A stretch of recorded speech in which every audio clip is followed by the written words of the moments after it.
ಮೊದಲು ನಿಖಿಲ್ ಎಲ್ಲಿ ಅಂತ ಹೇಳಿ. ನಮಗ್ ಗೊತ್ತಿದ್ರೆ ನಾವ್ ಹೇಳ್ತಿರ್ಲಿಲ್ವಾ? ಅವ್ನ್ ಕಾಲೇಜ್ಗೂ ಬಂದಿಲ್ಲ, ಫೋನ್ ನೋಡಿದ್ರೆ ಆಫ್ ಮಾಡ್ಕೊಂಡಿದ್ದಾನೆ.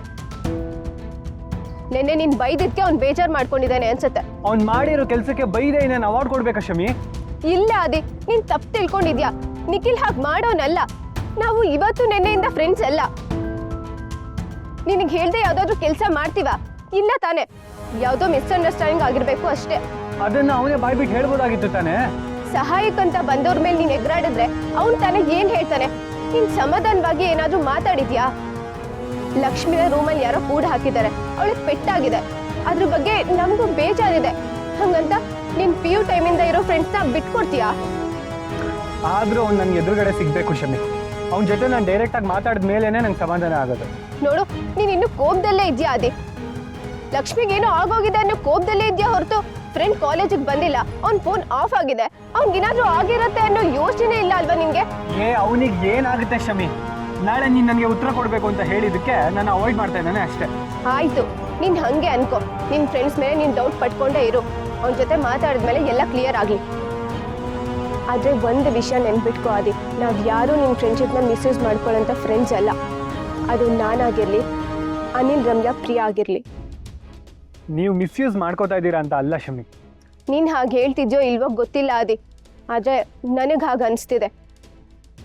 ಅದಕ್ಕೆ ಹೇಳ್ದೆ, ಬಾಕಿ ನಿನ್ನ ಇಷ್ಟ. ಸರಿ ಆಯ್ತು, ಇವಾಗ ಇದ್ರ ಬಗ್ಗೆ ಡಿಸ್ಕಸ್ ಮಾಡೋದು ಬೇಡ, ಸರಿನಾ?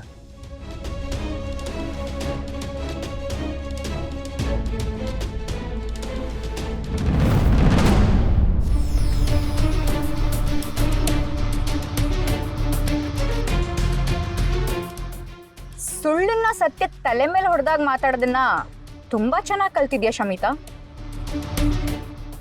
ಸುಳ್ಳು ಹೇಳೋದು ತುಂಬಾ ಚೆನ್ನಾಗಿರುತ್ತೆ, ಆದ್ರೆ ಅದನ್ನ ಮೇಂಟೈನ್ ಮಾಡೋದು ತುಂಬಾ ಕಷ್ಟ. ಯಾವ ಸುಳ್ಳನ್ನ ಎಲ್ಲಿ ಹೇಳ್ದೆ ಅಂತ ನೆನ್ಪಿಟ್ಕೊಳ್ಳೋದು ತುಂಬಾ ಕಷ್ಟ. ಅದಕ್ಕೆ ಸತ್ಯ ಹೇಳಿದ್ರೆ ಅಲ್ಲಿದಲ್ಲಿಗೆ ಮುಗ್ದು ಹೋಗುತ್ತೆ. ಸುಳ್ಳು ಹೇಳಿ ಮರ್ತು ಹೋದ್ರೆ ಅವಮಾನ ಅನ್ಭವಿಸ್ಬೇಕಾಗತ್ತೆ. ನನಗೆ ಎಲ್ಲ ಸತ್ಯ ಗೊತ್ತು, ಇದರಿಂದ ನಿನ್ ಕೈವಾಡ ಇದೆ ಅಂತನೂ ನನಗೆ ಗೊತ್ತು. ಅದನ್ನ ನಾನು ನಿಮ್ಮ ಮುಂದೆ, ಆದಿ ಮುಂದೆ ಬಂದು ಹೇಳ್ಬೋದಿತ್ತು. ಯಾಕೆ ಹೇಳಲಿಲ್ಲ ಗೊತ್ತಾ? ಅವನು ನಿಮ್ಮ ಫ್ರೆಂಡ್ಶಿಪ್ಗೆ ತುಂಬ ಬೆಲೆ ಕೊಡ್ತಾನೆ.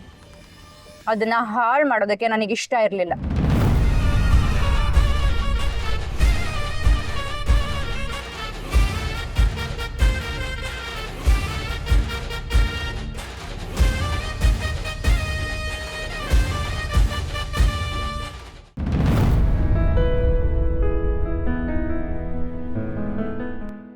ಆದಿ ನನ್ನ ಸೇವ್ ಮಾಡಿದ್ದಾನೆ. ನನಗೋಸ್ಕರ ಅವನ ಫ್ರೆಂಡ್ ಮೇಲೆ ಕೈ ಮಾಡೋದಕ್ಕೂ ಮುಂದಾಗಿದ್ದಾನೆ. ನಾನೇ ಅವನ್ನ ತಪ್ಪಾಗಿ ಅರ್ಥ ಮಾಡ್ಕೊಂಡ್ಬಿಟ್ಟೆ. ಅವನ ಹತ್ರ ಸಾರಿ ಕೇಳಬೇಕು, ಈಗಲೇ ಹೋಗಿ ಕೇಳಬೇಕು.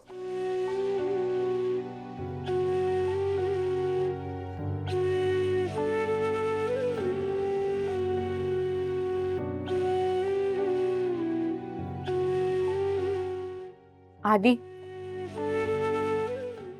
ನಾನು ನಿನ್ನ ತಪ್ಪಾಗಿ ಅರ್ಥ ಮಾಡ್ಕೊಂಡೆ. ನನ್ನ ಸೇವ್ ಮಾಡಿದ್ದಕ್ಕೆ ಥ್ಯಾಂಕ್ಸ್. ನನ್ನಿಂದಾಗಿ ನೀನು ಬೈಸ್ಕೊಂಡೆ, ತಾತನ ಹತ್ರ ಹೊಡೆಸ್ಕೊಂಡೆ. ಸಾರಿ ಆದಿ. ಅಪರಾಧ ಮಾಡಿ ಸಾರಿ ಕೇಳ್ಬಿಟ್ರೆ ಎಲ್ಲ ಸರಿ ಹೋಗಲ್ಲ, ಅದಕ್ಕೆ ತಕ್ಕ ಶಿಕ್ಷೆನೂ ಅನುಭವಿಸ್ಬೇಕು. ನನ್ನ ಜೀವನನೇ ಒಂದು ಶಿಕ್ಷೆ ಆಗೋಗ್ಬಿಟ್ಟಿದೆ ಆದಿ. ಅದ್ರ ಮೇಲೂ ಇನ್ನೇನಾದ್ರೂ ಶಿಕ್ಷೆ ಇದ್ರೆ ನೀನೇ ಹೇಳು. ಅಂಥದ್ದೇನಾದ್ರೂ ಇದ್ರೆ ನೀನೇ ಶಿಕ್ಷೆ ಕೊಡು, ಅನುಭವಿಸ್ತೀನಿ. ನೀನು ಸಾರಿ ಪೂರಿ ಏನು ಬೇಕಾಗಿಲ್ಲ, ನೀನು ಥ್ಯಾಂಕ್ಸ್ ಅಂತೂ ಮೊದಲೇ ಬೇಕಾಗಿಲ್ಲ. ನಿನ್ನಿಂದಾಗಿ ನಾನು ಶಿಕ್ಷೆ ಅನುಭವಿಸ್ತಾ ಇದ್ದೀನಿ. ನನ್ನ ಪಾಡಿಗೆ ನನ್ನ ಬಿಟ್ಬಿಟ್ರೆ ಅದೇ ನೀನು ನನಗೆ ಮಾಡೋ ದೊಡ್ಡ ಉಪಕಾರ.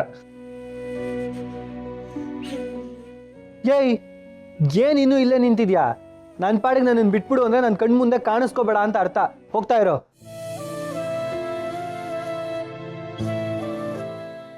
ಒಂದು ನಿಮಿಷ.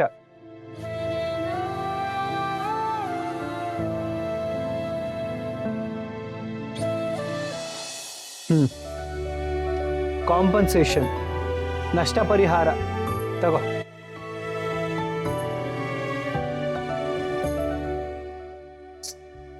ಪ್ರಾಬ್ಲಮ್ ಅಲ್ಲಿ ಇದ್ದಾಗ ಪರಿಹಾರ ಕಂಡ್ರೆ ಲಬಕ್ಕಂತ ಕ್ಯಾಚ್ ಹಾಕೋಬೇಕು. ನನಗೆ ಬೇಡ. ಯಾಕೆ ಮತ್ತೆ ತಾತನ ಹತ್ರ ಕಂಪ್ಲೇಂಟ್ ಮಾಡಿ ನನಗೆ ಬೈಸಕ್ಕ? ನಾನು ಯಾವ ಕಂಪ್ಲೇಂಟು ಮಾಡಲ್ಲ ಆದಿ. ಸರಿ, ನೀನು ನನ್ನ ಸಾರಿ ಅಕ್ಸೆಪ್ಟ್ ಮಾಡಿದ್ರೆ ನಾನು ಫೋನ್ ತಗೋತೀನಿ. ನೋಡು ನಕ್ರ ಮಾಡಬೇಡ, ಆಮೇಲೆ ಕೈಗೆ ಬಂದಿದ್ದು ಬಾಯಿಗೆ ಬರಲಿಲ್ಲ ಅಂತ ಗೋಳಾಡ್ಬೇಡ, ಸುಮ್ಮನೆ ತಗೋ. ನಕರ ಮಾಡ್ತಿರೋದು ನಾನಲ್ಲ ಆದಿ, ನೀನು. ನಂದೊಂದು ಸಾರಿ ಮತ್ತೆ ಥ್ಯಾಂಕ್ಸ್ನ ಅಕ್ಸೆಪ್ಟ್ ಮಾಡ್ಕೊಳ್ದೆ ಎಷ್ಟು ಅಹಂಕಾರ ತೋರಿಸ್ತಿದ್ಯಾ ನೀನು? ನಾನು ಅಹಂಕಾರ ತೋರಿಸ್ತಾ ಇದ್ದೀನ? ಇಷ್ಟು ಕಾಸ್ಟ್ಲಿ ಫೋನ್ನ ಗಿಫ್ಟ್ ಕೊಡ್ತಾ ಇದ್ರು ಅದು ನೀಸ್ಕೊಳ್ಳೆ ದಿಮಾಗ್ ತೋರಿಸ್ತಾ ಇರೋದು ನೀನು. ನನಗೆ ಅಹಂಕಾರ ಅಂತಾಳೆ. ನೀನ್ ಫೋನ್ ಕೊಡಿಸ್ಲಿ ಅಂತ ನಾನೇನು ಬಂದು ನಿನ್ನ ಹತ್ರ ಸಾರಿ ಕೇಳಲಿಲ್ಲ. ನಾನು ಅಷ್ಟೇ, ನಿನ್ ಥ್ಯಾಂಕ್ಸ್ ಹೇಳ್ದೆ ಅಂತ ನಿನ್ ಫೋನ್ ಕೊಡ್ತಾ ಇಲ್ಲ. ಸರಿ, ನಿನಗೊಂದು ಸಾರಿ ಅಕ್ಸೆಪ್ಟ್ ಮಾಡ್ಕೊಳ್ಳೋದಕ್ಕೆ ಏನ್ ರೋಗ? ಕೊಡ್ತಾ ಇರೋ ಫೋನ್ನ ತಗೊಳ್ಳಲ್ಲ ಅಂತ ಇದೆಯಲ್ಲ, ನಿನ್ಗೆ ಯಾವ ದೊಡ್ಡ ರೋಗ ಬಂದಿದ್ಯೋ ಅದೇ ರೋಗ.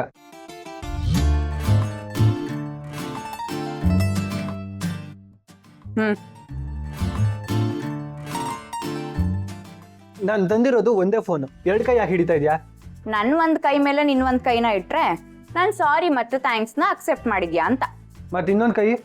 ನೀನ್ ಈ ಕೈ ಮೇಲೆ ಇಟ್ಟು ಥ್ಯಾಂಕ್ಸ್ನ ಅಕ್ಸೆಪ್ಟ್ ಮಾಡಿದೆ ಅಂದ್ರೆ ಈ ಕೈ ಮೇಲೆ ಫೋನ್ ಇಡು.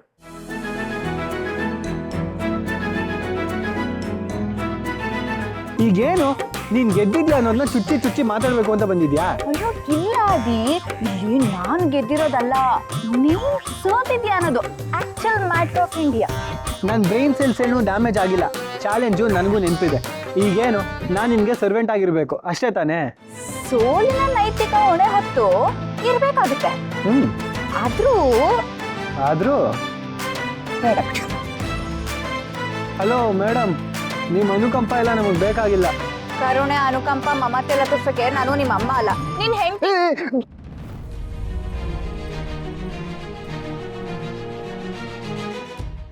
ಹೆದರ್ಕೋಬೇಡ, ಯಾರು ಏನು ಕೇಳಿಸ್ಕೊಂಡಿ.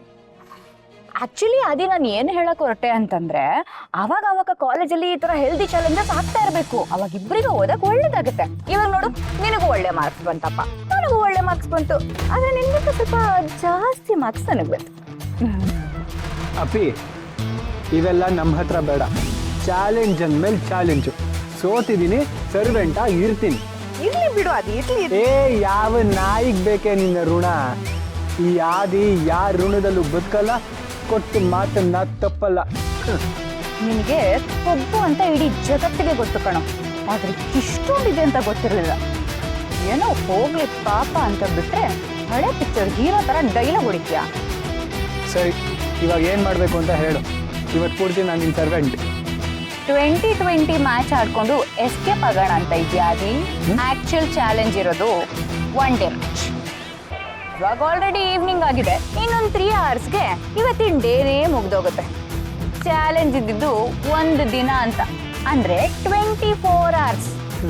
ಸೊ ಇವತ್ತು ರಾತ್ರಿ 12 ಗಂಟೆಯಿಂದ ಹಿಡಿದು ನಾಳೆ ರಾತ್ರಿ 12 ಗಂಟೆ ತನಕ ನೀನ್ ನನ್ನ ಸರ್ವೆಂಟ್. ಓಕೆನಾ?